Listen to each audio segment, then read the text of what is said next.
Good afternoon guys! Nandito na kami, nasa bahay na kami. Ito ang aming grocery for today.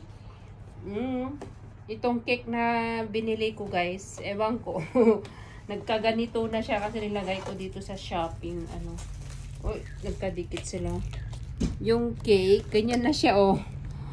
Ay, Diyos ko Lord, ano nangyari sa'yo cake? It's okay. Ito yung bread. Ito yung saging. Tapos kamatis. Yan mga grocery ko guys. May kamatis. Siyempre, yung pinabili ng asawa na Habarti. Creamy. Ito guys. Tapos bumili ako ng ito ko. Sa akin ito guys. Yung lemon tea. Nainis ko ng lemon tea. Dito naman sa yung isa Skyplex. May stock kami ng Skyplex kasi nag-sale. Skyplex. Yan. Ito yung paborito ni Ann. Pepperoni na original. Yung mga grocery. Coffee cream. Tapos may nano na ay Ann. Tapos ito yung sa pumpkin. Yung pumpkin guys. Nagawa ko ng pumpkin soup. Ito naman yung sa karne na pang slow cooker o na ano na yung plastic niya na punit na guys.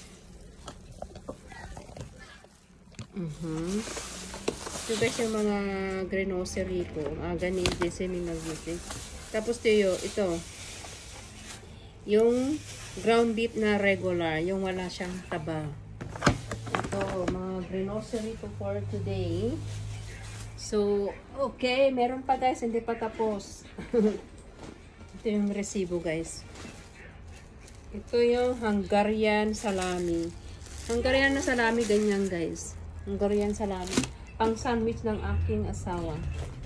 Tapos yung bread pala, nandito. Yung pang sandwich, babaunin ng aking asawa bukas. Para ito, salami at saka yung, saan na ba yung yung cheese. Ito, magkakano, tapos lettuce na. May lettuce pa naman ako.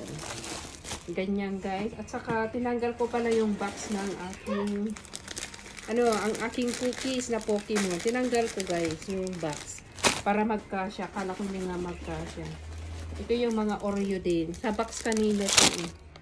Lagay natin dito. Para sa baon. Ang baon ni Anan. Yun guys, ang baon ni Anan.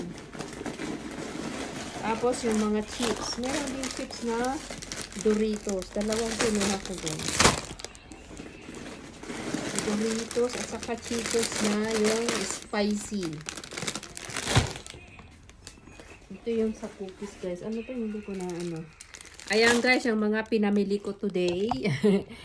Yan, isa-isahin natin. Ipapakita. Oh. Yan ang lahat mga pinamili ko. Grocery ko dahil worth of $140. Okay guys, salamat sa panunood. Ito ang aking grocery for today, Sunday afternoon. Salamat sa panunood at mag-ingat po tayong lahat guys. Bye-bye for now.